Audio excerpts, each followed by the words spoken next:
Olá, bom dia a todos, bom dia Rio Grande do Sul, 11 horas e 44 minutos. Hoje é quarta-feira, dia 12 de maio. Veja agora comigo os destaques de hoje. Sedou, queimou, matou e escondeu o corpo num forno. O que levou uma mulher a tirar a vida do próprio marido? O crime aconteceu no sul do estado. Na região metropolitana de Porto Alegre, a maior apreensão de maconha do ano aqui no Rio Grande do Sul. Onde tanta droga estava escondida? Golpe na saúde com direito à falsificação de atestados médicos e fraude em seguros. Os criminosos faziam vítimas em todo o Vale do Taquari. Falhas da defesa e derrota perigosa. O Inter perde da Venezuela e faz contas para se classificar na Libertadores. Do outro lado, em semana Grenal, tem atacante tricolor em grande fase. O SBT Rio Grande, a sua companhia na hora do almoço já está no ar.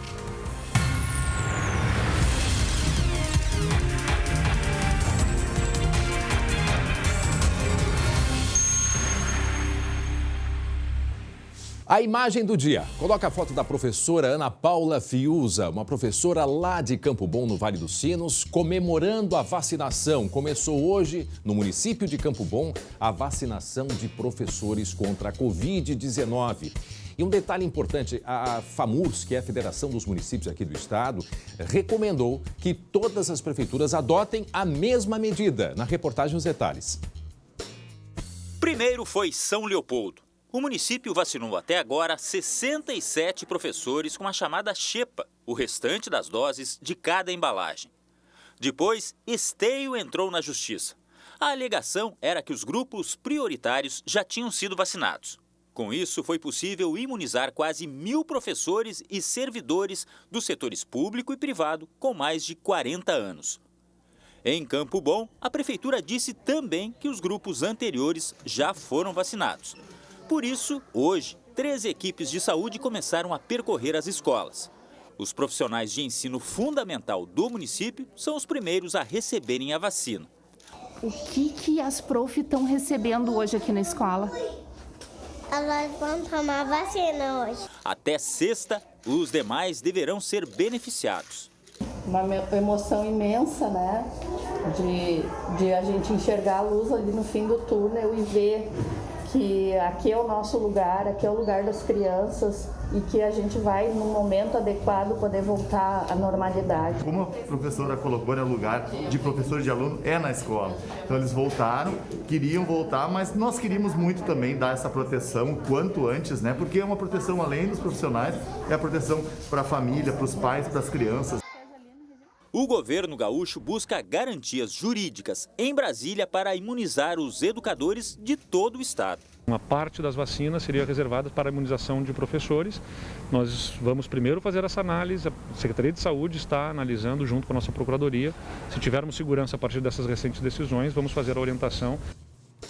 11 horas 47 minutos, tá aí a imagem do dia, a gente pode chamar assim, não é mesmo, Glauco? Importante a gente ver uma professora, os professores que se dedicam tanto, são tão importantes nesse momento.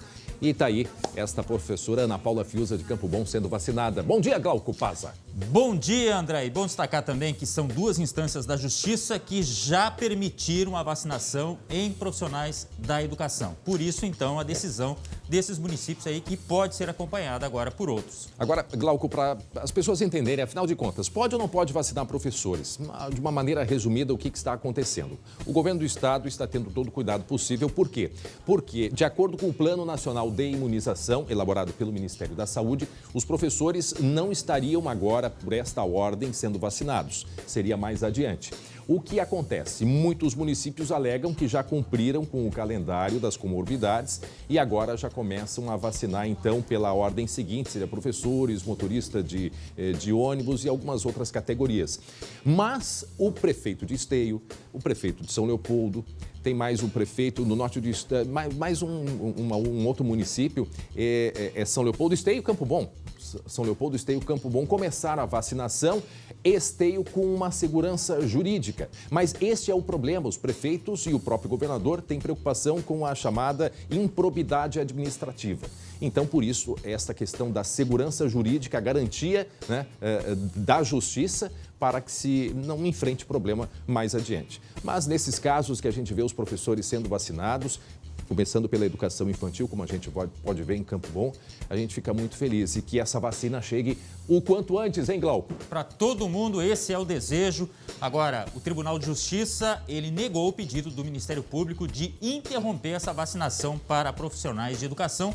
Por isso que o governo do estado também vai tentar para estender para todo mundo. Então, nos próximos dias, hoje de manhã, o prefeito de Porto Alegre, Sebastião Melo, também diz que está fechando uma questão aí jurídica e talvez Porto Alegre, pelo que disse o prefeito Sebastião Melo, deve nos próximos dias também iniciar a vacinação. Agora, faltando 10 minutos para o meio-dia.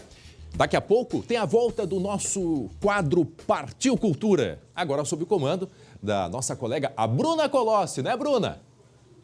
Hoje o dia é de homenagem. Os artistas gaúchos que o digam.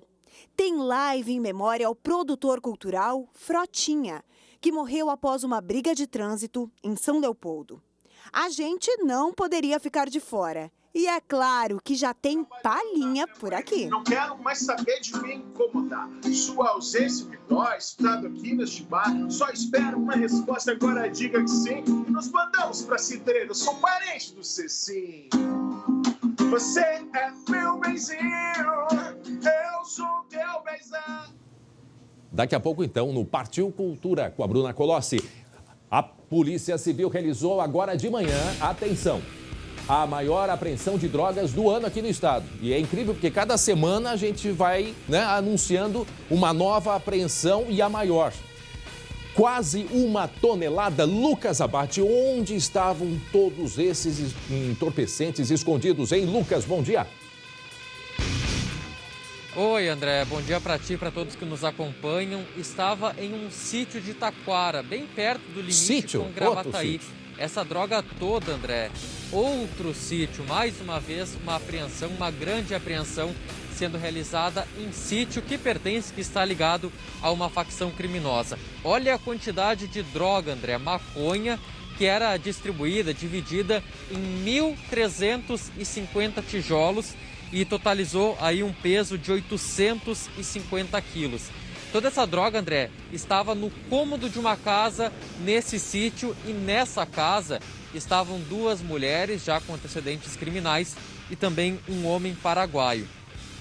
Segundo a Polícia Civil, essa é a maior apreensão da corporação neste ano e é o desdobramento, André, de uma outra grande apreensão que aconteceu no finalzinho do ano passado, no final de 2020, em um outro sítio, por sinal, de Cachoeirinha, quando eles encontraram 800 quilos de maconha e naquela situação até mesmo um vereador da cidade de Cachoeirinha acabou sendo preso em flagrante. O delegado Alencar Carraro, que coordenou essa operação durante a noite de ontem e também toda a madrugada, afirma que essa apreensão, André, é um duro golpe, é uma facção bastante conhecida e que tem base no Vale dos Sinos. Vamos ouvir. E vamos continuar e cotejar com os elementos que nós já auferimos nesses meses, para que ao final, então, nós possamos apresentar robustos elementos contra as lideranças dessa organização criminosa, tudo para descapitalizar essas lideranças, para enfraquecê-la e com isso, então, a gente conseguindo diminuir eventuais homicídios e prestando mais segurança à comunidade, sobretudo de Cachoeirinha e Gravataí. Obrigado. Muito bem, 11h53. Para quem está ligando agora, o SBT Rio Grande está mostrando, atenção, a maior apreensão de drogas pela Polícia Civil, né, Lucas? Pela Polícia Civil, que estava escondida essa droga toda, droga é maconha, num sítio, não estava enterrada, como a gente tem visto aí apreensões nos últimos dias. Mas é uma quantidade muito grande, hein, Lucas? Até pela quantidade, André, ela não estava enterrada, estava no cômodo de uma casa desse sítio.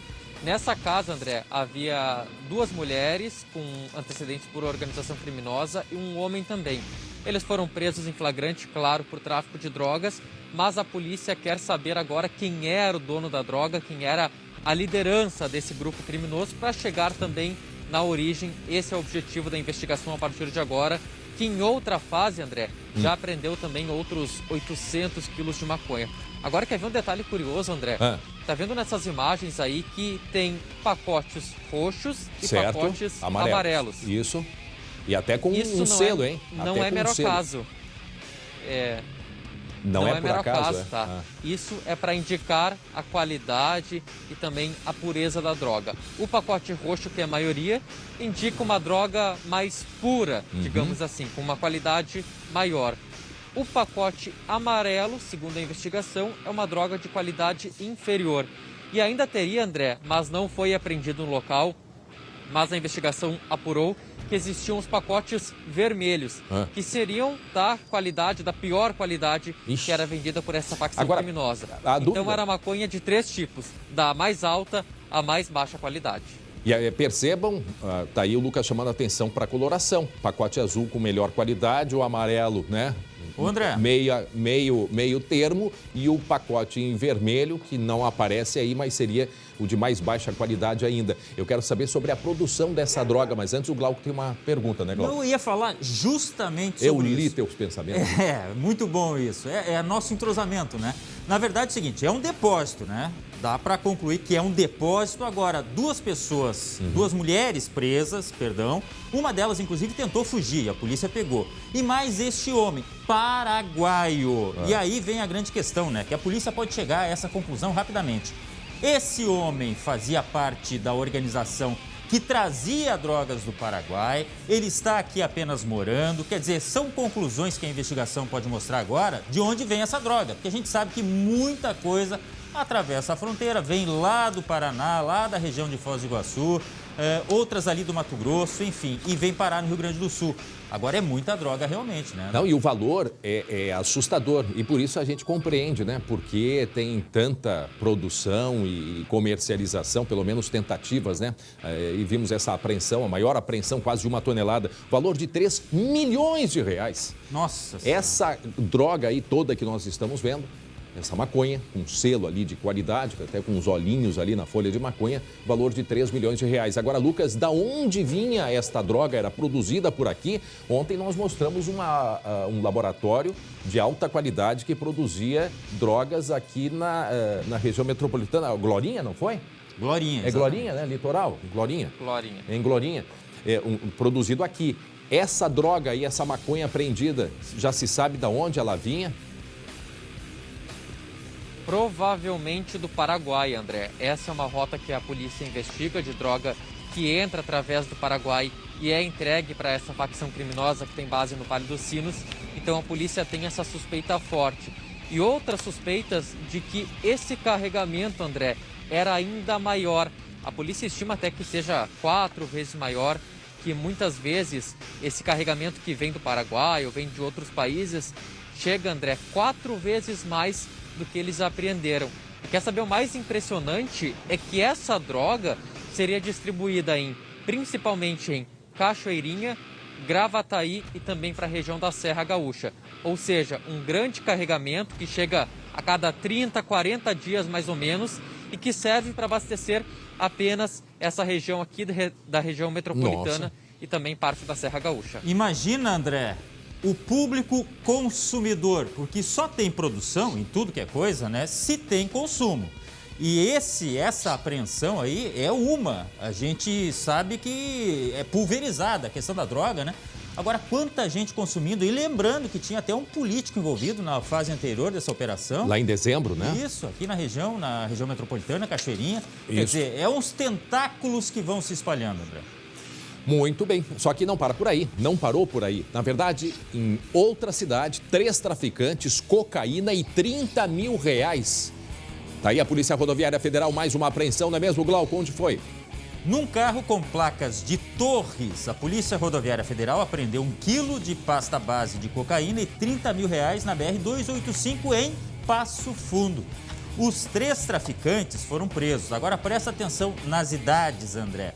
Um deles com 18 e outros 2 com 19 anos. Quer dizer, juvenis do crime, né?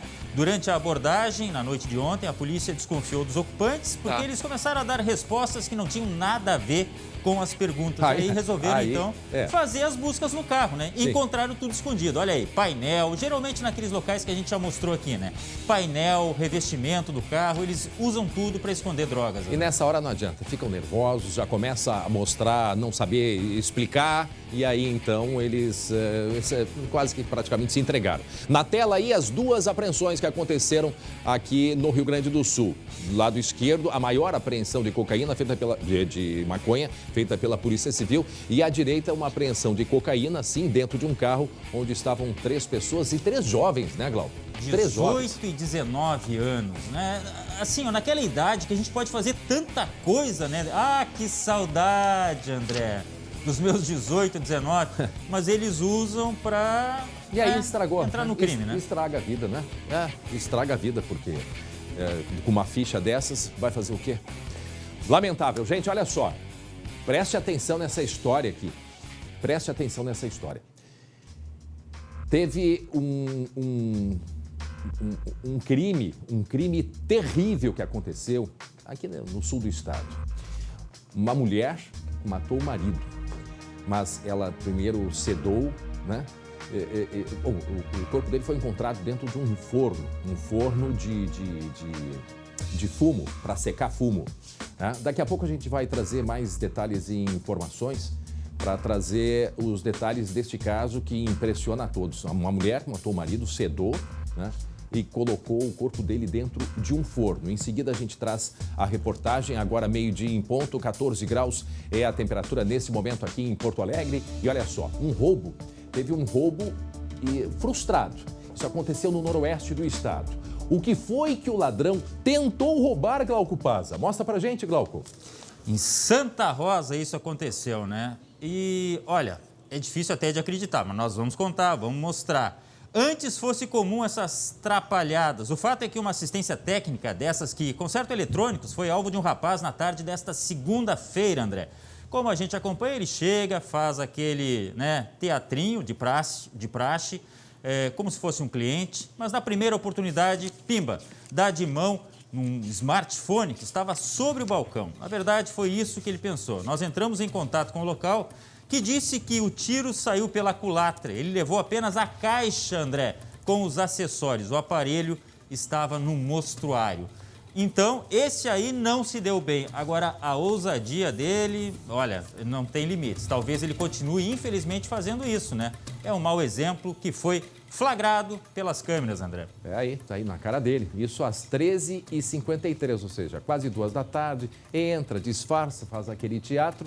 Pegou a caixinha, deve ter percebido que estava leve, né? Ou então pensou, peguei um alta telefone. Tecnologia, esse telefone é o mais leve da categoria. Muito bem, meio-dia e 2 minutos. Um crime bárbaro em Dom Feliciano.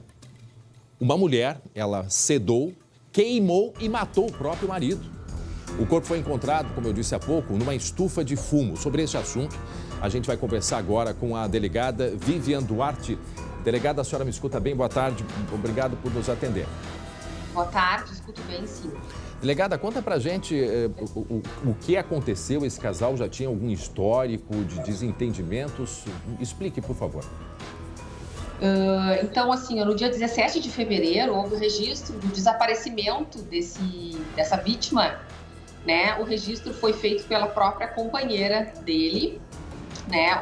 Ela disse que ele saiu de casa e tinha dito que tinha saído para ser feliz, tá? E nunca mais foi visto, né? Nossa. Então ela relatou que o fato do desaparecimento tinha ocorrido no dia 15 de fevereiro, numa segunda-feira.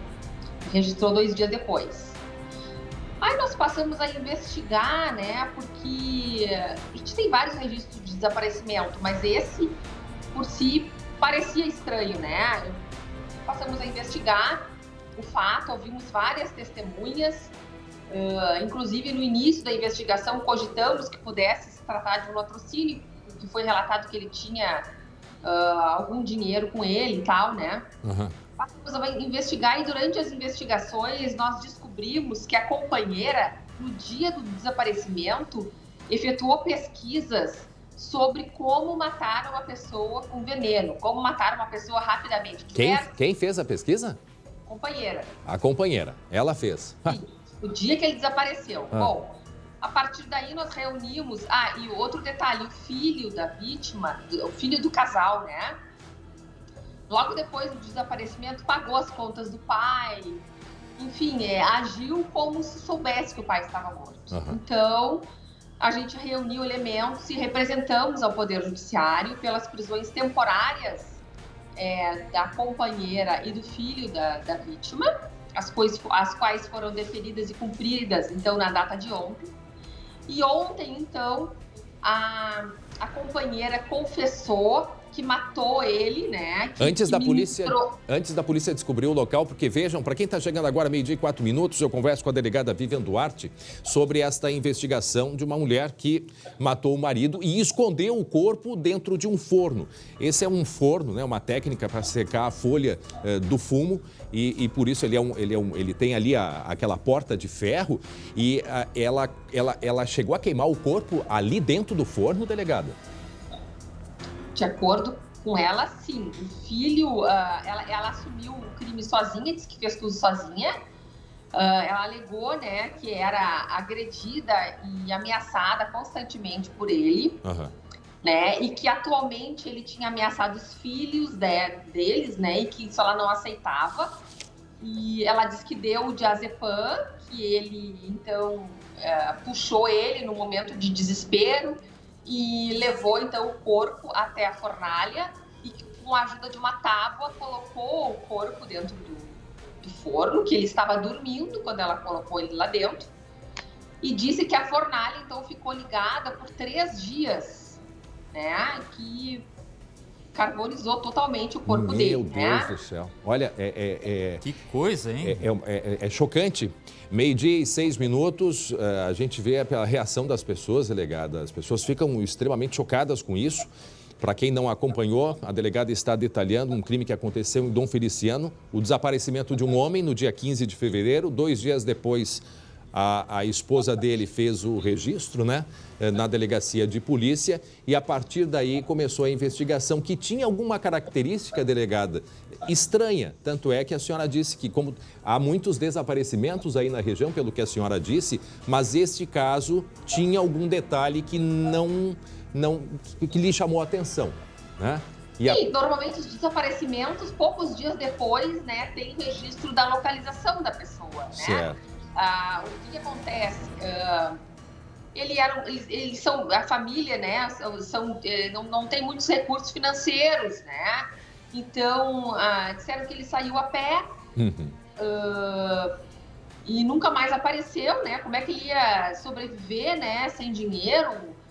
Enfim, em algum lugar ele tinha que estar, tanto que a gente procurou muito, assim. Né? Delegada? Que ele pudesse ter casos extraconjugais. Procuramos muito. E a nossa investigação trabalhou durante todos esses meses na localização dele. Delegada, deixa eu lhe perguntar, é possível apontar neste momento que o filho, ele foi cúmplice, ele participou de alguma forma ou vocês ainda não puderam questioná-lo? Ele é maior de idade, pois é, só para complementar?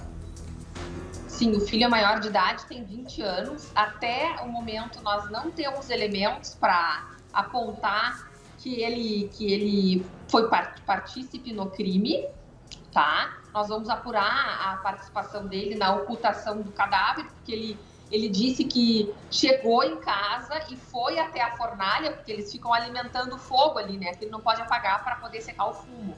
E que viu o corpo do pai, tá? Que conseguiu reconhecer o corpo do pai, não estava totalmente queimado ainda, por poucas horas depois do crime. E que ele ficou muito chocado, mas que no dia não falou nada. No outro dia perguntou para a mãe se era verdade aquilo que ele tinha visto.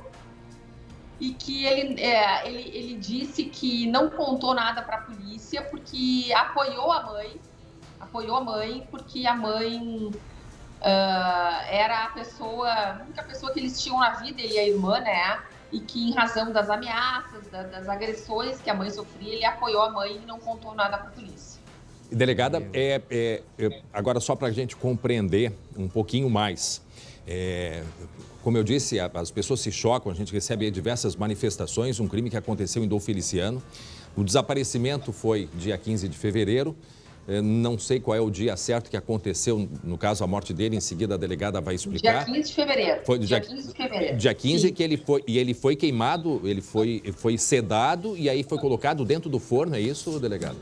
Isso é uma queimado mulher... vivo, de acordo queimado com ela, vivo. ele estava dormindo quando foi colocado na fornalha. Aí teria medicado, ela teria dado um remédio para ele dormir, é isso? Sim.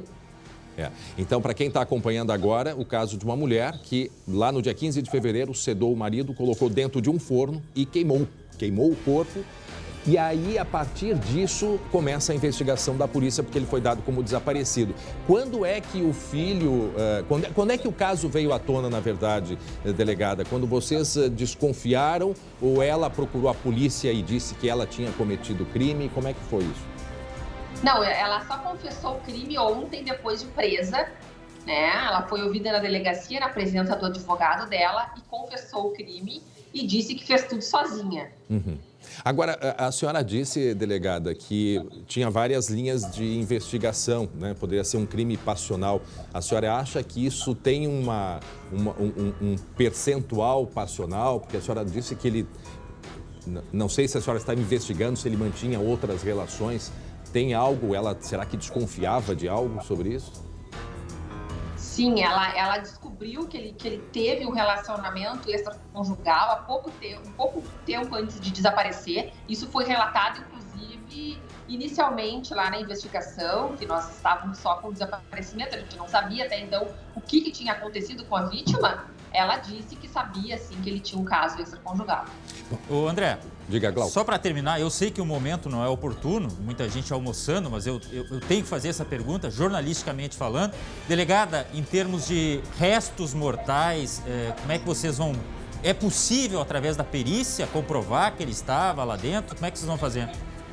Olha, foram coletados, né, no local, lá nessa fornalha, cinzas e outras coisas que a gente...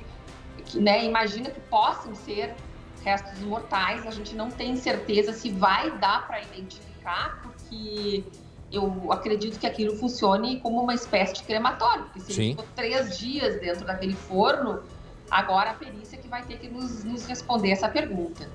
E já foi tudo encaminhado para a perícia. Então, assim, e ela contou para a senhora, vocês foram fazer a diligência no forno, que dia foi, delegado? Ontem. Ontem mesmo. A senhora já tinha acompanhado algum crime desse tipo, não só aí na região, mas em outro local, delegado? Que eu me recorde, não. Assim, claro, tem diversos crimes cruéis e bárbaros, né? Mas que eu me recorde, não. Uma situação assim que tenha carbonizado o corpo, assim, dessa maneira, que eu me recorde, não. Agora, André, é assim, ó, a gente tem que ponderar também, a delegada acho que vai concordar, nada justifica tirar a vida de uma pessoa e o fato pregresso, se é que ele agredia, se ele tinha relacionamento extraconjugal, não pode ser levado como atenuante, delegada, nesse momento, né? Porque foi um crime bárbaro, né? Com certeza não, né? Porque atualmente, né, é extremamente difundido as vítimas de violência doméstica que efetuem os registros de ocorrência, né? Existem diversos meios para proteger as vítimas da violência doméstica e ela nunca fez um registro, né? Ela alega, claro, pode ser verdade que os filhos confirmam que ela era ameaçada, que eles eram ameaçados, né, que a vítima fazia uso constante de bebida alcoólica, mas existiam os outros meios, podia ter se separado, feito o registro de ocorrência, né, pedido uma medida protetiva para o afastamento do lar do agressor, mas até então ela nunca tinha feito registro de ocorrência e aí matou ele dessa maneira bárbara. A senhora falou no início da nossa conversa de que ele teria dinheiro guardado. A senhora também coloca nessa sua investigação essa possibilidade de ter também não se justifica, obviamente, mas uma motivação financeira, delegada. Apesar que a senhora disse que eram pessoas trabalhadoras, humildes, assim, não tinham bens. Poucas posses, né? Mas havia essa possibilidade também, há essa possibilidade. Olha, a princípio ele estava com uma certa quantia de dinheiro que não era uma quantia alta, assim, né? Então, por hora, não temos nenhuma linha de investigação nesse sentido. Assim, a gente não sabe se ele tinha o dinheiro guardado ou não. Ainda não temos essa informação. Bom, delegada, só rapidamente, 12h14, a gente pede para continuar conversando com a senhora, porque é um crime que chama a atenção de todos nós. Eu só preciso chamar a atenção para uma outra, daqui a pouquinho a gente vai, uma prestação de serviços, crimes contra o DPVAT. Isso acontecia aqui no Vale do Taquari, valores que podem ter chegado a 8 milhões de reais, valores desviados do seguro DPVAT. Era uma quadrilha que agia há muito tempo, tanto é que a investigação, mais um trabalho excelente da nossa Polícia Civil, 1 ano e meio de investigação, e daqui a pouco a gente vai trazer então os detalhes da Operação Aletheia, que era um golpe, quer dizer, pessoas que se machucavam em casa, mas os criminosos conseguiam pegar essas informações e dizer que o acidente foi de trânsito, né, que não tinha sido um acidente doméstico. E a partir daí, juntaram aí cerca de 8 milhões de reais. Daqui a pouco a gente vai trazer os detalhes desta operação. Isso aconteceu lá no Vale do Taquari. Voltamos a conversar com a delegada Vivian Duarte, que nos traz à tona aí um caso chocante que aconteceu em Dom Feliciano, Pacata Dom Feliciano, uma cidade muito... Não se tem notícias, né, de criminalidade no município de Dom Feliciano, mas aí na região do sul do estado, da mulher que confessou para a polícia que matou o marido, né, deu um sedativo para ele dormir e queimou o corpo num forno. Neste forno que a gente está vendo, é muito comum pelo interior esses fornos que fazem a secagem da folha do fumo. Agora, e ela confessou para a polícia, então é isso que a partir de agora a polícia está investigando mais detalhes. Qual que é a linha daqui para frente a partir do momento dela ter confessado? Onde é que está essa mulher? Ela certamente está presa, né, delegado? Sim, ela está presa na penitenciária feminina de Guaíba e a linha de investigação agora, né, é homicídio qualificado e a ocultação de cadáver. André. Agora nós temos que apurar durante agora esses próximos dias se ela realmente agiu sozinha, certo, ou se teve a participação de terceiros. E assim, uma outra dúvida que me surgiu, em seguida eu passo para o Glauco, e durante esses 3 meses eles ficaram utilizando o forno normalmente, delegado? A secagem de fumo tem um período, né? Da colheita. Não sei exatamente te dizer que acredito que naquela época era o período da secagem de fumo, mas depois eles desligam, né? Sim. Sim, é uma questão, planta o fumo, acho que mais para o final do ano, outubro. Eu acho que é nessa época aí de fevereiro, eu acho que é o momento da secagem. É o momento. Isso, depois não fica ligado. Que coisa, olha, delegada, só para tirar uma dúvida aqui, é uma cidade pequena, 14 mil habitantes, relativamente pequena, sobre a filha, que a senhora mencionou, né, que é um casal de filhos, né, a filha, ela não tem envolvimento? Não, a princípio não tem envolvimento, até agora nós não temos elementos para dizer que o filho tem envolvimento também, tá? Embora o filho admitiu que viu o corpo do pai, né, quando ele chegou em casa, mas que tanto ele quanto a mãe, quanto a irmã dizem que eles não estavam na casa no momento que houve o crime. Muito bem, quero agradecer a delegada Vivian Duarte nos trazendo os detalhes deste crime que aconteceu lá em Dom Feliciano. Dom Feliciano, pertinho aí, alguns municípios ali, Encruzilhada do Sul, né? Camaquã, mais próximo de Camaquã também. Obrigado, delegada Vivian Duarte, obrigado por ter conversado conosco. Uma boa tarde para a senhora. Uma boa tarde para vocês também. Vejam só, então a mulher que matou o marido, deu um remédio para dormir e queimou o corpo dentro de uma fornalha para secar as folhas de fumo. Isto em Dom Feliciano, aqui no interior do Rio Grande do Sul, é assustador. Bom, vamos mudar um pouquinho agora de assunto, 12h18, em seguida tem o esporte. O fiasco colorado na Venezuela. O que aconteceu com o Inter? Equipe de Ramírez dormiu no ponto? Ou teria sido Gramado um dos vilões da derrota? E tem ainda uma entrevista exclusiva com o destaque do Grêmio na temporada. E os gols brasileiros na rodada da Libertadores. Senta porque lá vem gol. Glauco Paza, cadê o Glauco? Viu só a voz da Lili Aires? Nosso time cada vez mais reforçado. Senta porque lá vem gol. Gostou do sotaque, hein? É importado, rapaz. E aí? Daqui a pouco tem muito esporte. Aliás, o que aconteceu? Mas eu tenho perguntas que o Jeremias vai ter que responder. É o que o torcedor internacional quer saber também, daqui a pouquinho. Mas o que aconteceu, afinal? Conta um pouco. O que aconteceu? Faltou futebol, meu amigo.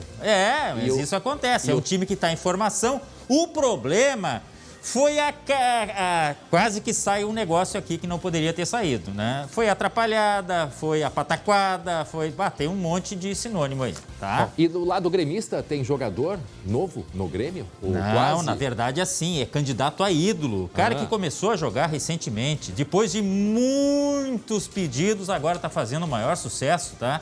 E é um trunfo do Grêmio no Grenal. Antes o Grêmio tem a Sul-Americana, mas está todo mundo de olho também nesse Grenal do final de semana que começa a decidir o gauchão, tá? Mas tem jogador que pode estar chegando. Você viu? Pois é. E aí? Douglas Costa. Reviravolta no caso Douglas Costa. Já pensou ele voltar a vestir a camisa do Grêmio? Pode estar mais perto do que nunca, hein? Já a gente conta. Muito bem, 12:19. Agora tem um recado muito importante dos nossos amigos da Solução Financeira. Hoje nós estamos aqui na unidade da Solução Financeira de Porto Alegre, a melhor e maior assessoria de negociação bancária do Brasil. E você que adquiriu o seu veículo, moto, carro, caminhão através do financiamento bancário e não aguenta mais ser vítima do juro abusivo. Você olha na sua garagem e tem um veículo e no seu carnê você está pagando 2 ou 3. Isso é o juro abusivo. Não se desespere. A Solução Financeira vai te ajudar. Temos os melhores especialistas para te atender. Mande agora mesmo a foto do seu carnê para o número 983 24 54 80. Aqui nós reduzimos a sua dívida em até 70%. Isso mesmo, sua análise gratuita e seu desconto garantido em contratos. Solução Financeira, Avenida Benjamin Constant, 1170, bairro São João, com estacionamento próprio. Mais uma fraude, sim, mais um golpe. A polícia descobriu um grande esquema que fraudava o chamado seguro DPVAT. Tá?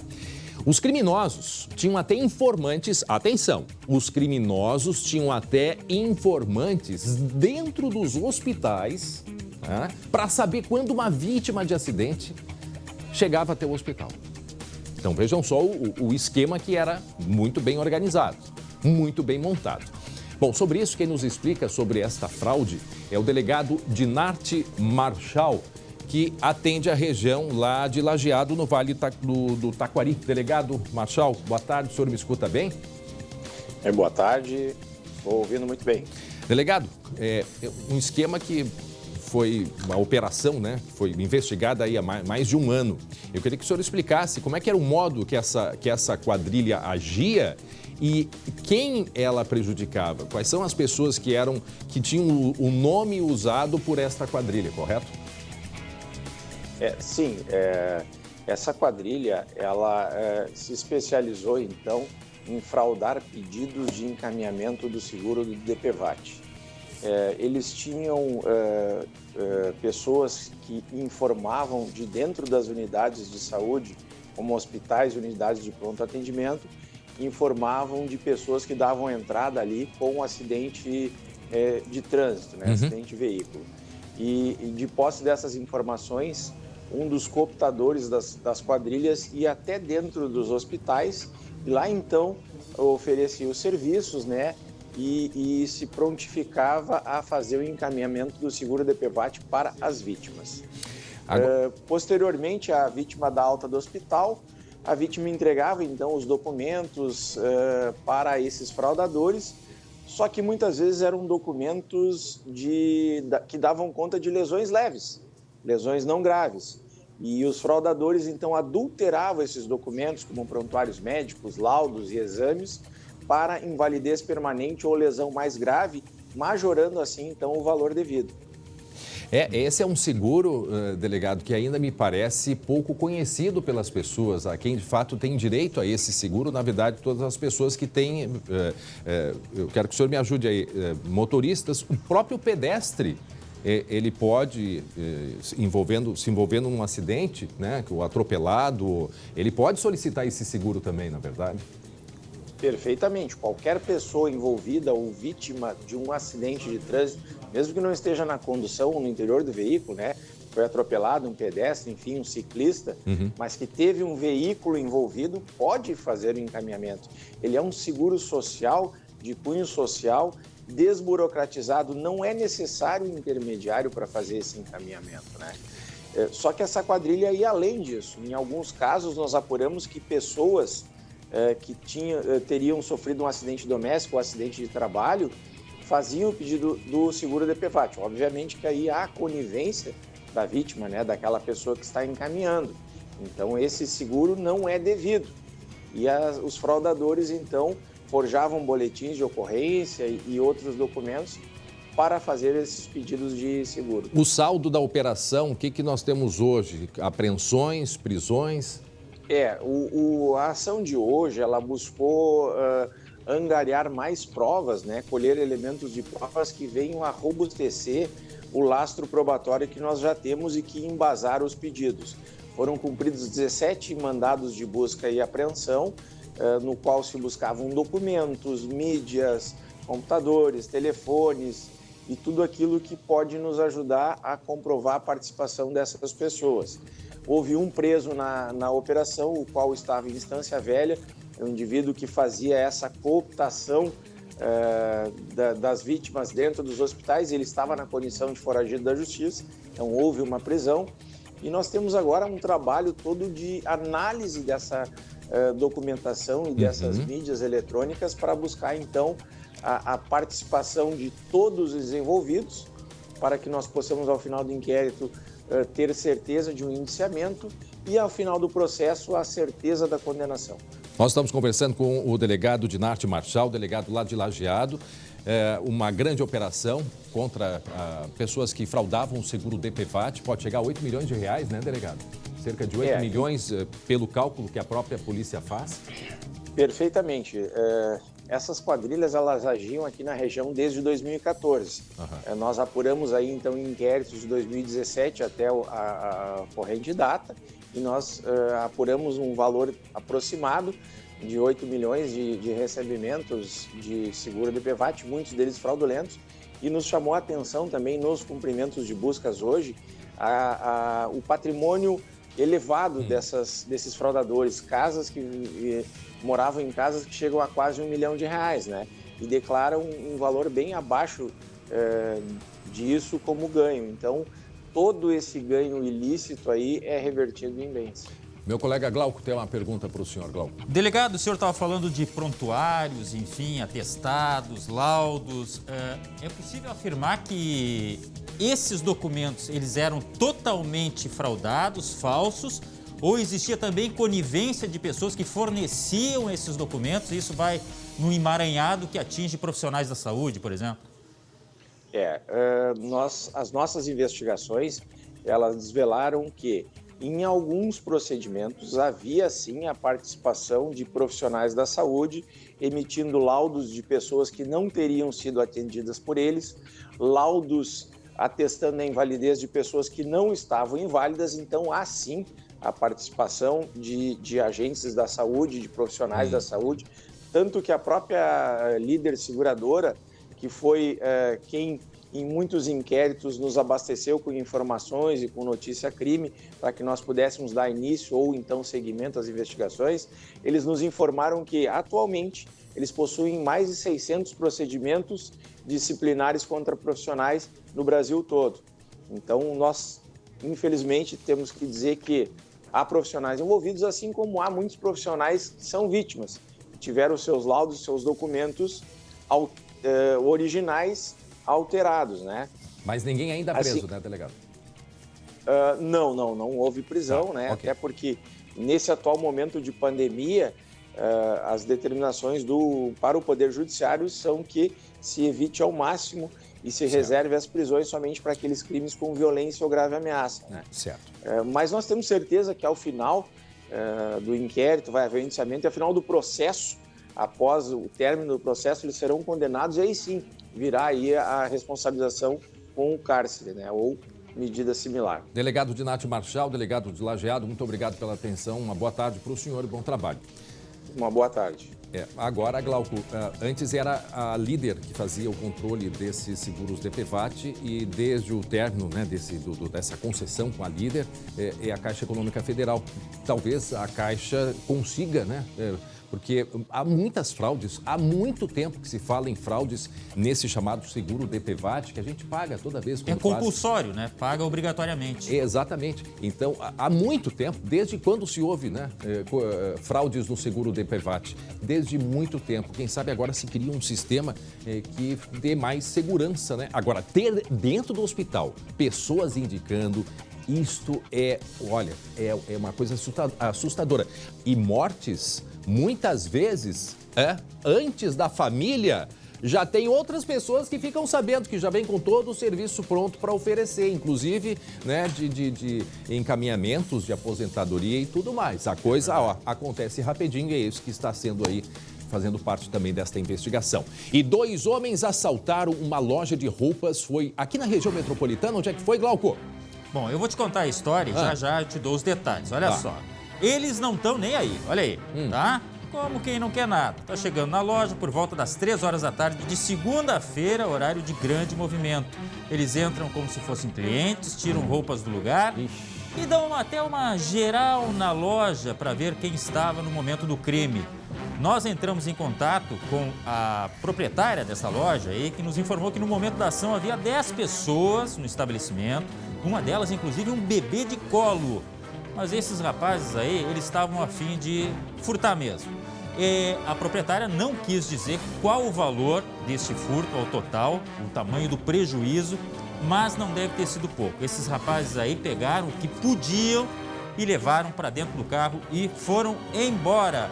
Eu estou tentando ver aqui, André, qual é o local, mas nós não Canoas, temos... né? É Canoas. É Canoas? Eu não sei qual é o bairro de Canoas, mas é em Canoas que aconteceu este crime. Tá ali na tela, Glauco, é só tu olhar, poxa. Ah, então tá. Ah, não, sabendo ler é uma barbada. Ô, André, é fácil. Se souber ler, é um espetáculo. Bom, para quem está acompanhando a partir de agora, olha ali, ó. São 3 homens, né, disfarçando, né, conversando, papapá, entram na loja onde tem 10 pessoas. Isso foi em Canoas, região metropolitana. Eles circulam, eles observam, tá ali a atendente começando a desconfiar. Onde é que aparece a criança aí? Tem tem dois criminosos? Dois criminosos, exatamente. Bairro Rio Branco. Sim, a criança ali, ó. Tá ali, ó. É, uma criança de colo, né? A criança no colo, bem à esquerda, embaixo, aqui com uma roupa rosa. Imagina o desespero dessa senhora com... E aqui ele estava com quem, esse rapaz aqui? É que uma hora tem 3 juntos caminhando e dá a impressão que eram 3. Não, eram 2, tanto é que a gente mostrou 2 entrando. Esse aqui eu acho que não tem nada a ver, ó. Vamos ver de novo, ó. Eles chegando aqui com um palio, né? Chegam ali com o carro, eles descem, ó. É o de azul e o de vermelho. Não sei se teria um terceiro já dando apoio para eles, né? Pode ser. Aí eles entram, a gente não sabe. Aí estão os 2, eu confundi com esse de branco aqui, que aí é vítima, é cliente. Aí estão os 2 circulando, ó, os 2 estão circulando, começa a mexer em roupa. Aqui, imagina no canto essa senhora com uma criança, imagina... Ó, ele vai, ele olha... eles dão uma olhada se não tem perigo, né? Não, chega do ladinho. Segurança, aquela história. Chega do lado da criança. E isso, gente, olha, às 3h12 da tarde. Às 13h12 da tarde. Pega roupas, disfarça. Não, aquele de branco não, era um cliente. Acho que até estava sentado aguardando, né? Parece que estava sentado aguardando esse senhor aqui de branco. E aqui os 2 circulando, Ó, a hora que ele fala para esse senhor que está sentado, manda ir para o canto, com o revólver na mão, aponta para as pessoas e olha a criança aqui do ladinho, gente. A criança do lado, essa senhora só olha para ver o que ia acontecer. Meu Deus, e aí eu acho que ele manda ela para o canto também, não anda? Não manda essa senhora para o canto? Manda sim, manda essa senhora com a criança para o canto. E o que eles levaram, Glauco? Levaram roupas, pertences desse estabelecimento, que a proprietária não quis dizer qual foi o prejuízo. Mas, como a gente mencionou, não deve ter sido pouca coisa, não. Não, só o prejuízo emocional, vou te dizer uma coisa, ficar num horário 3 da tarde, horário tranquilo para fazer compra, a loja assaltada. Que assustador. 12h33, agora o assunto é a crise econômica gerada pela pandemia. Lá na região central do estado, tem cidade abrindo mais vagas do que fechando. Apesar de todas as restrições vividas nos meses de bandeira preta. Então preste atenção agora nessa reportagem. Desempregado desde fevereiro, o auxiliar de serviços gerais Roberto não desiste de procurar uma vaga. Já distribuí currículos em várias empresas em Santa Maria, mas está difícil, até o momento não tem chamatório ainda.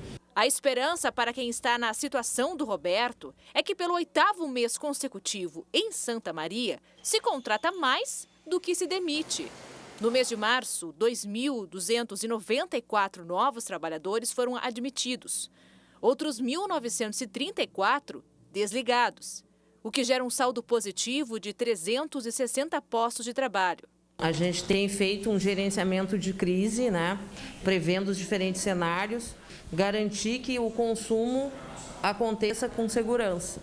E uma série de medidas aí dentro da esfera de atuação do município para minimizar os efeitos para as empresas locais. Nessa gangorra de crise e oportunidades, o diretor da Câmara de Dirigentes Lojistas de Santa Maria vê um cenário positivo ao comércio com a volta das aulas presenciais e o avanço da vacinação.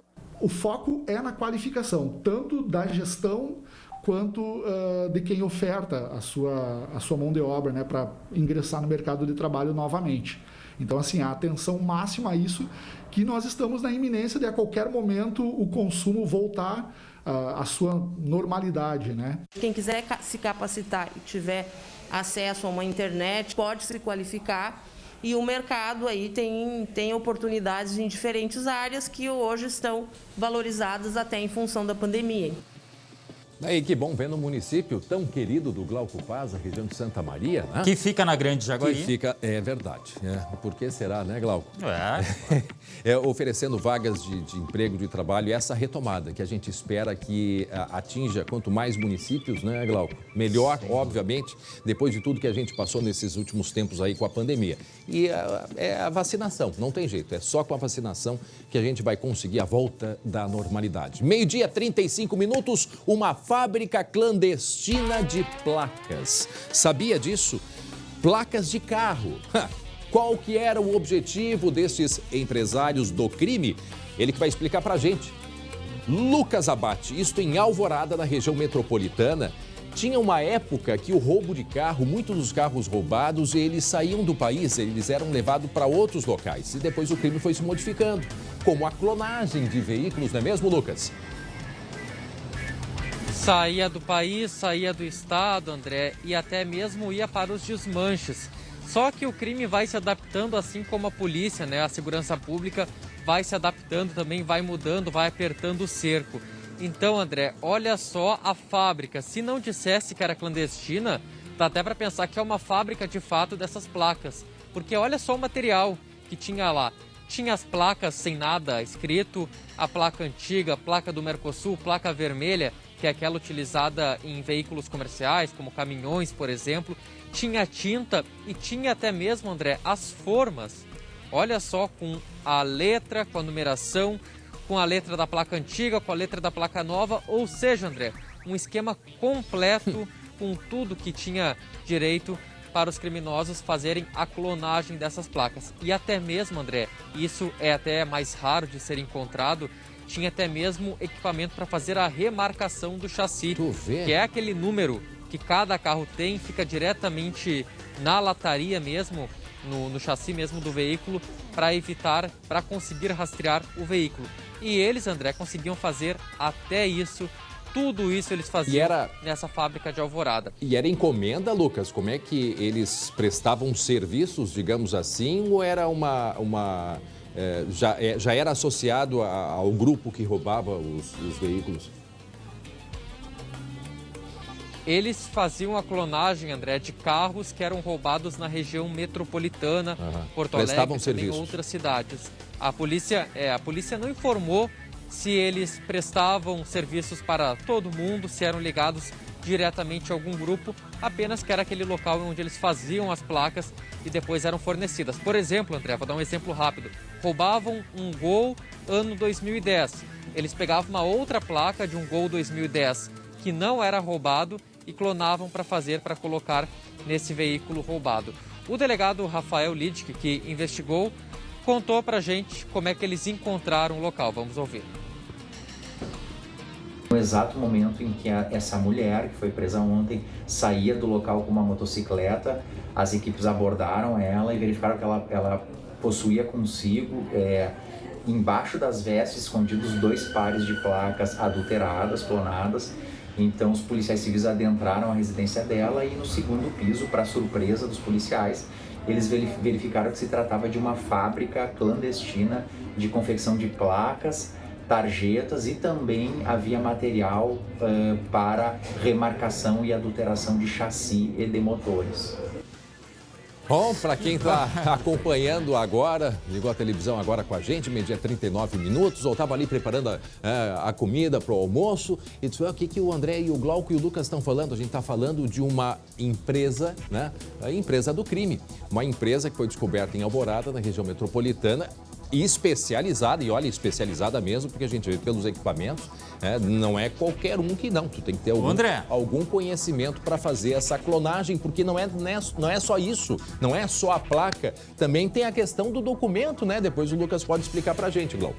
Não, eu acho, aí já é uma dedução minha, que tem que ser fornecido para grupos especializados em furtos e roubos de carros. E só para lembrar, lembra que a gente falou, acho que foi semana passada, de um caso que aconteceu na minha família, que roubaram o carro, né, naquela cena lamentável, ameaçaram meus familiares. No outro dia, o carro já estava com uma placa clonada. E eu imagino que não é assim de uma hora para outra para fazer uma placa. O cara que roubou, furtou, vai lá e faz uma placa. Não, tem que ter alguém que fornece. Por isso que falam muito do crime por encomenda. Eles só passam o carro, o modelo, a cor e vão em busca. Né? Vão em busca do carro. Aí eles ficam procurando e quando encontram o carro, fazem o que fazem. Lucas. E André, com o cercamento eletrônico que existe na região metropolitana, em grande parte do Rio Grande do Sul, esse processo tem que ser muito mais rápido, porque a partir do momento que a pessoa anuncia, né, faz o boletim de ocorrência que foi roubado, a placa já entra no sistema e é rastreada. Então, quando eles clonam a placa, eles conseguem driblar também o cercamento eletrônico. E certamente aqueles grupos que a gente já mostrou que falsificavam o documento, né, Lucas? Ele já que imprimiam também eram grupos associados, quer dizer, já faziam a encomenda para todos os lados. Essa imagem agora que a gente está vendo do local extremamente escondido, imagens que nos chegaram agora desta fábrica clandestina de placas. Agora eu não sei como é que vai ser com a documentação agora eletrônica, como é que vai ficar isso aí, talvez uma das razões para que se tenha mais segurança também, né, Lucas e Glauco? Veja, esse é o local da fábrica, escondido numa residência, né? Na parte dos fundos. Inclusive, o Glauco viu ali, tinha um carrinho de bebê, é isso? Tinha um berço. Um berço de criança. Lucas, só para a gente encerrar, tem essa questão da documentação agora eletrônica, talvez dificulte a ação de criminosos, né? André, tudo que acaba sendo modificado, até mesmo a placa do Mercosul com aquele QR Code, né, para tentar rastrear, tudo isso é feito para dar mais segurança e tentar inviabilizar a ação dos criminosos. Muito bem, meio-dia e 42 minutos, vamos mudar de assunto, meio-dia e 42, agora nós vamos falar de esporte.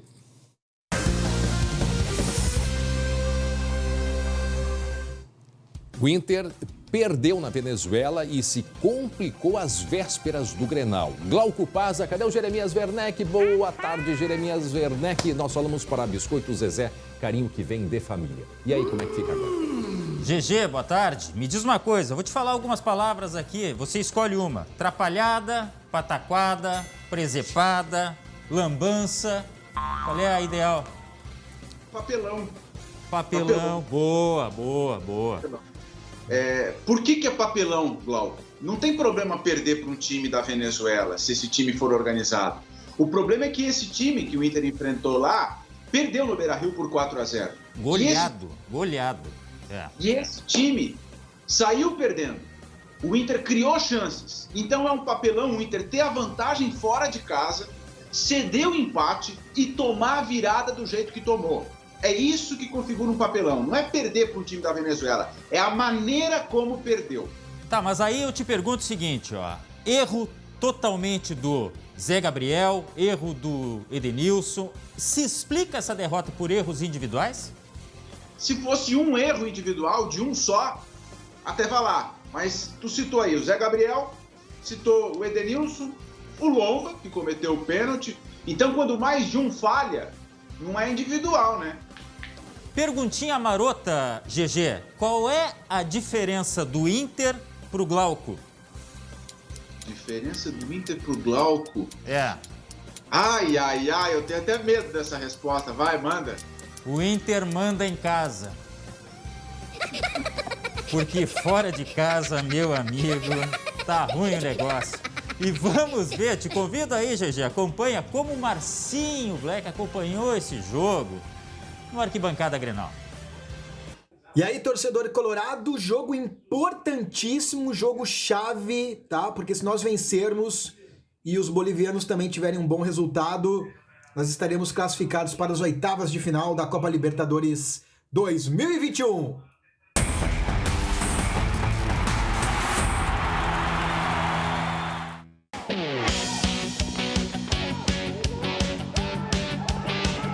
Que bola do Moisés, velho. Só deu um cutuco, só um taquinho na bola. Cara, quase gol do Colorado. Nos escapamos agora, hein, velho. Nos escapamos.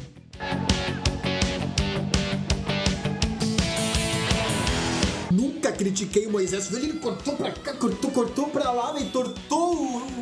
Tortou ali o marcador dele, velho.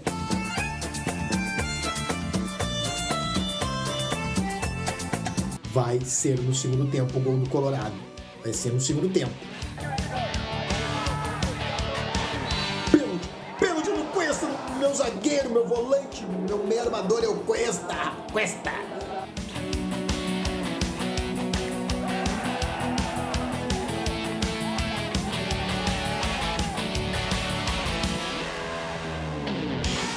É o Lomba, rapaz.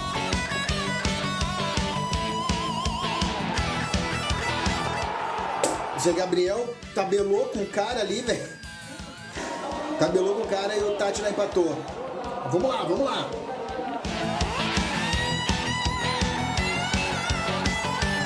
Que sono. Não tem boca ninguém pra falar, Edenilson e Lomba.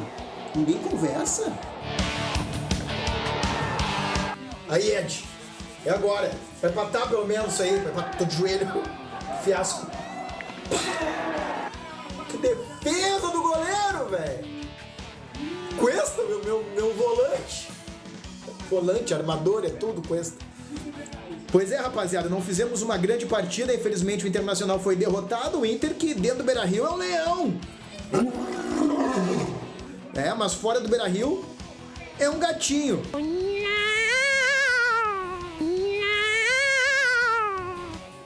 Tem que melhorar isso aí. Embolou o grupo. É fazer o quê, né? O Inter que enfrenta o Olímpia na próxima rodada, tá? Ô, GG, o que é isso aí? É um papelão. Papelão, tá bom. Olha aqui, só para dar uma localizada no grupo, o Inter ainda é líder, tá? Com 6 pontos. Só que com 6 também tá o como é que é, GG? Our Red. É isso, né? Isso. Our Red. Que vai jogar contra o Olímpia, tá? Ainda nessa rodada, na próxima quinta-feira, mais conhecido como amanhã. Então a gente fica aí acompanhando para ver o que acontece com o Inter nesse grupo, que vai ter que fazer cálculos agora, infelizmente. Ô, GG, vamos mudar a página? Vamos pro lado azul, porque tem uma informação quentíssima. Olha só, a gente tinha planejado falar de Ferreira, mas é uma informação que saiu agora. Está acontecendo ainda a reunião do Grêmio com o Douglas Costa. Ou seja, aquilo que o presidente disse que era tão difícil, não ficou mais difícil? Que história é essa, GG?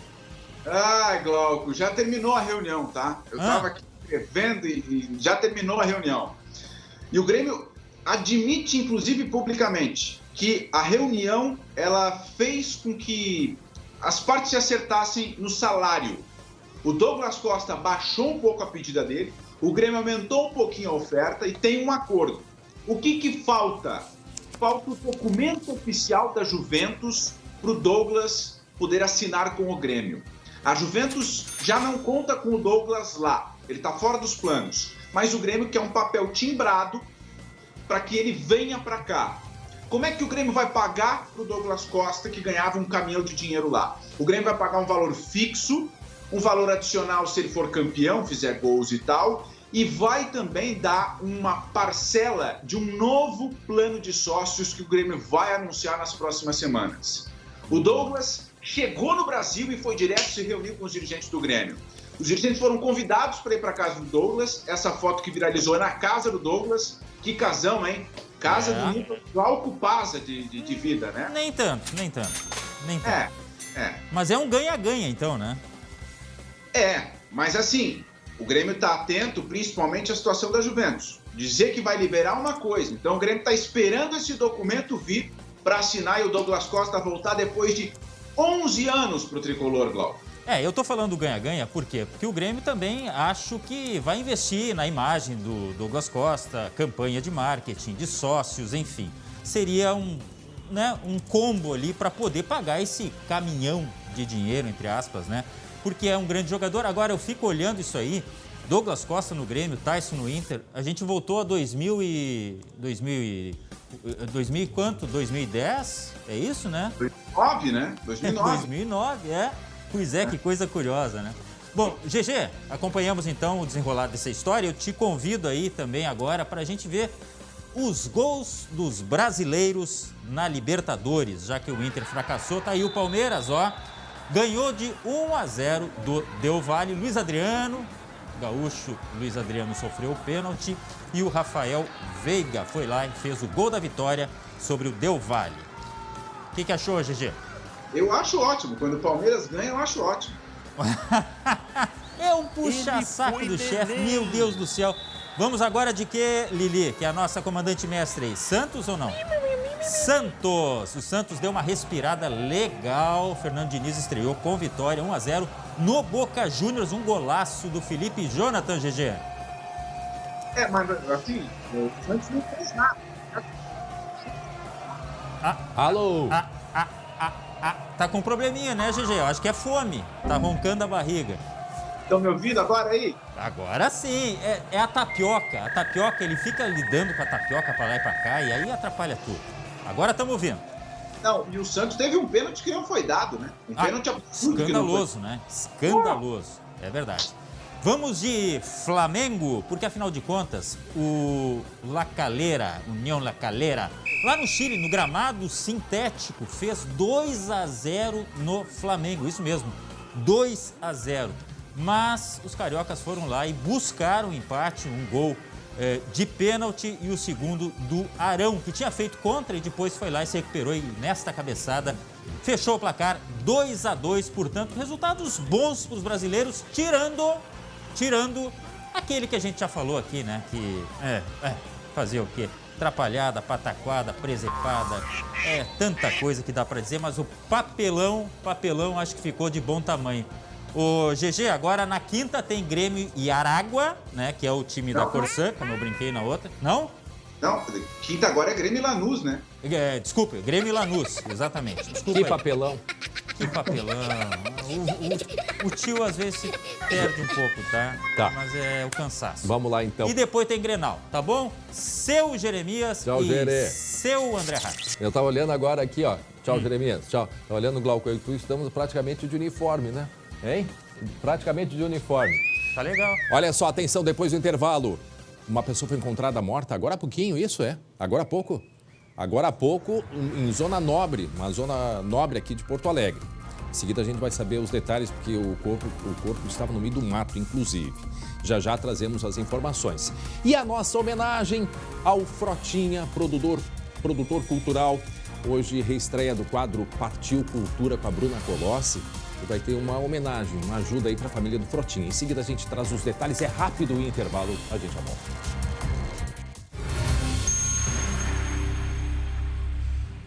Estamos de volta com o SBT Rio Grande, agora 12h e 56 minutos. Uma pessoa foi encontrada morta agora há pouco na Zona Norte de Porto Alegre, uma zona nobre, né? Zona nobre aqui de Porto Alegre. E o Lucas, já estamos em contato com o Lucas. Lucas, conta pra gente o que aconteceu e aonde aconteceu, zona nobre aqui da capital, é isso? Isso, André, na região do bairro Boa Vista, na rua 14 de julho.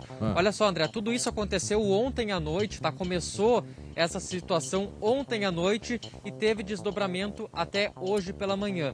Aqui, André, é um trecho da rua 14 de julho. Ontem, por volta das 8, 9 horas da noite, um motorista num Audi, um carro de luxo, foi interceptado, né? Foi bloqueado por 2 criminosos armados que anunciaram o assalto.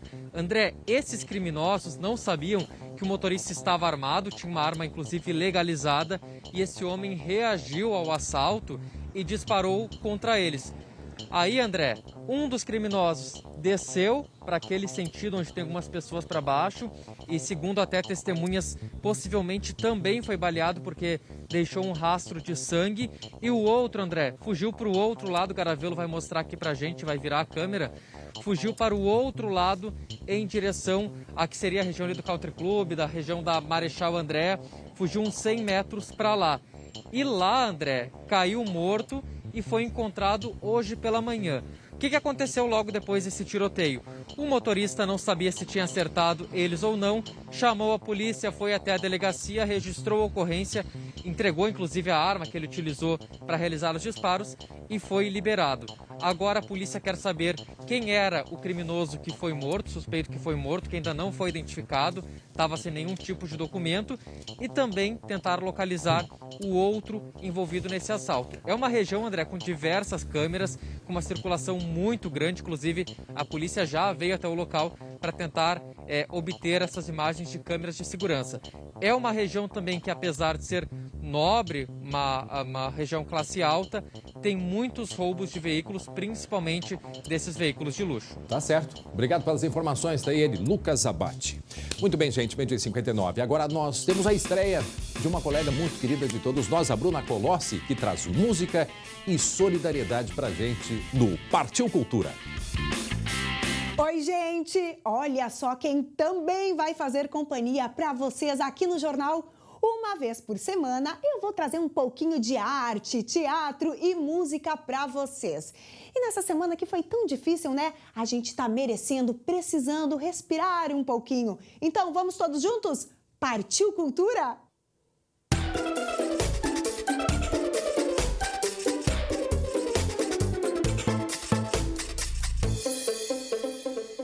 E agora, no dia 12 de maio, vai rolar uma super especial em homenagem ao Frotinha, produtor musical gaúcho que morreu há um mês. E aí a gente chamou, então, o Mano e o Fred da comunidade Ninjitsu, que é uma das atrações dessa transmissão ao vivo, para bater um papo aqui com a gente. Guris, muito bem-vindos. Primeiro, obrigada pela participação de vocês. Tudo certo por aí? Que isso, a gente que agradece, né?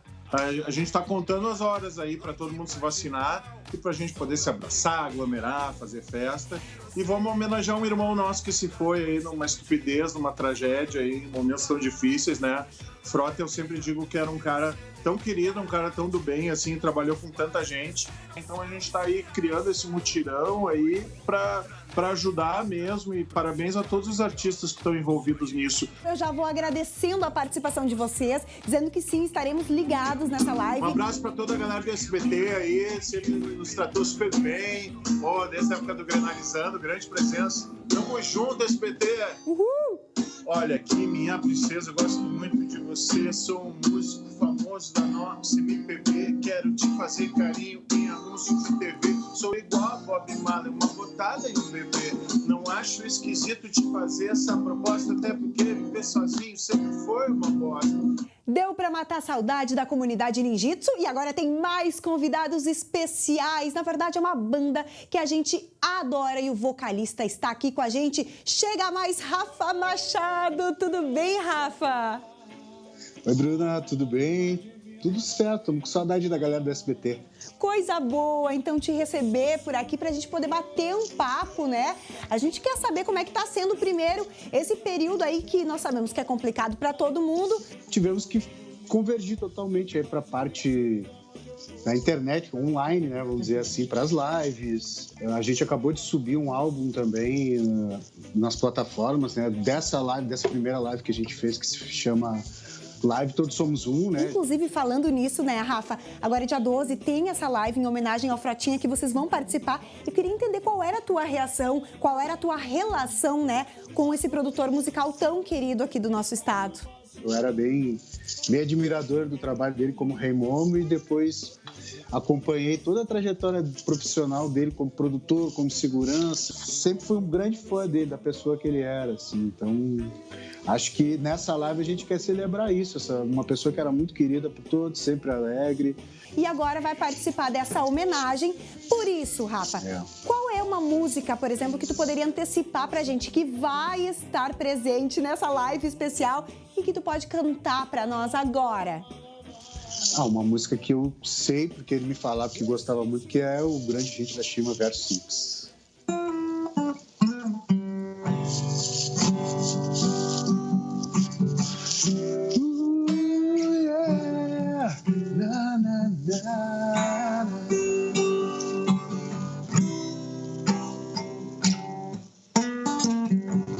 Sabe, já faz tempo eu queria te falar das coisas que trago no peito. Saudade. Aí, boa demais, né? Muito obrigada pela tua participação. Eu que agradeço. Valeu, tamo junto.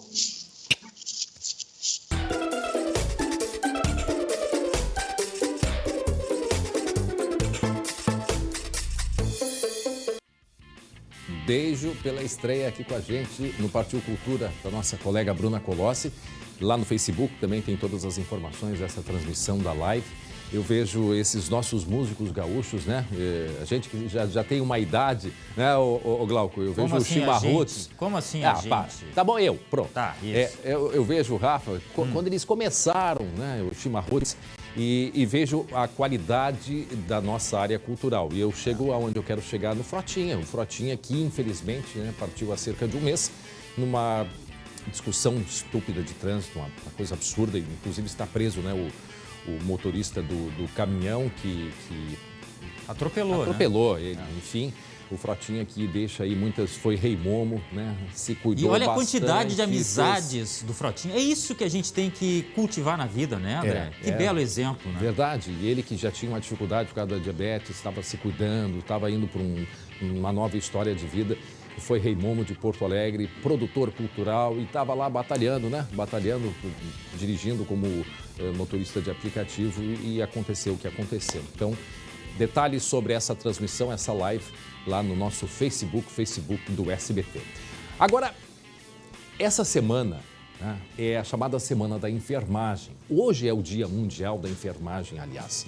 E para homenagear estes batalhadores, eu te convido. Pare um minutinho para ouvir o que eles têm a dizer. Essa pandemia fez com que a enfermagem se elevasse em valor, importância e autoridade. O sentimento para esse dia é de força, de esperança e de resiliência. Medo, saudade e superação. É um momento de reflexão de quanto somos importantes, o quanto somos fundamentais e o quanto nós conseguimos vencer. Isso tudo ressignificou minha profissão e me deu a certeza de que eu fiz a minha escolha certa. Então, se cuidem, que a nossa parte nós estamos fazendo há muito tempo.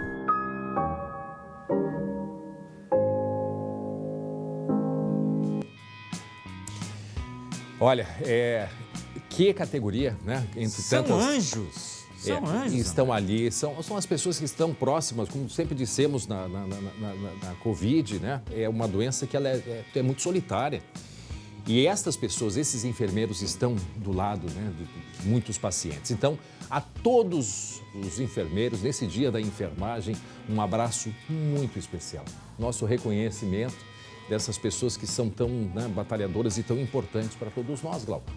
Abraços, beijos a todos eles e muita força, porque eu sei que o momento ainda é muito difícil, André. É verdade, eu mesmo estava olhando, Glauco. As nossas emergências, apesar de a gente, né, ter aí passado um período de redução, mas as emergências estão, umas até superlotadas. 70%, 80%, 90%, gente. Não pensa que a pandemia acabou, muito pelo contrário.